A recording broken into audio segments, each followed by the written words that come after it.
Hey guys, here we are ready to discuss compound sentences, conjunctions, semicolons, and comma splices. Wait until tomorrow when I teach you how to do the conjunction junction. You'll be so excited.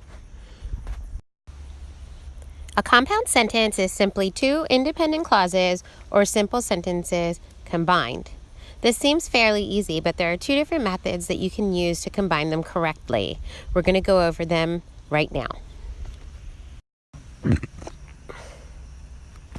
The first method we're going to look at is comma conjunction. If you look in the little box, it says use a comma and conjunction to connect to complete sentences. You need both. That's why and is bold. Okay, you can't use one because then you'll create a comma splice, which we'll talk about a little bit later. And you can't just use a conjunction because then it would be a run-on sentence. You need the comma and the conjunction. If you look at the image right below the rule box, it says sentence, comma, and then it gives you a small list of conjunctions. We're going to reorganize them and we're going to call them fanboys. Okay, and I'm sure that you've heard this before. If you look at F is for, and, nor, but, or, yet, and so.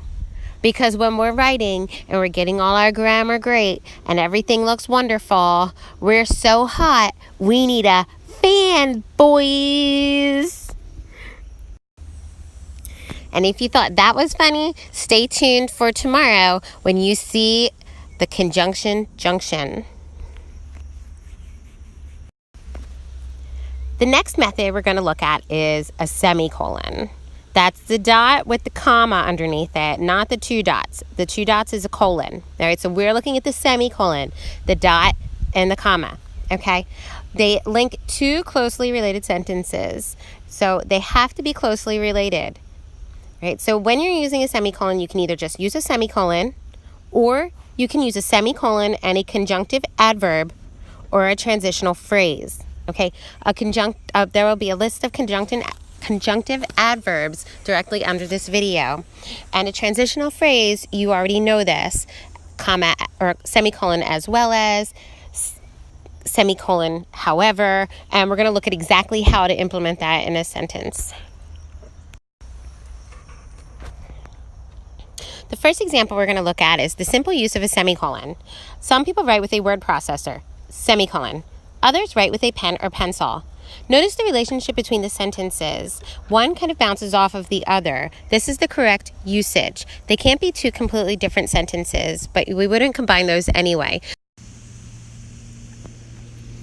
This is an example of the other way that you can use a semicolon with a transition word. Students are allowed to make their own decisions, semicolon, however, comma. They must attempt to make responsible ones. This is how you would implement it correctly, grammatically correct, into your writing.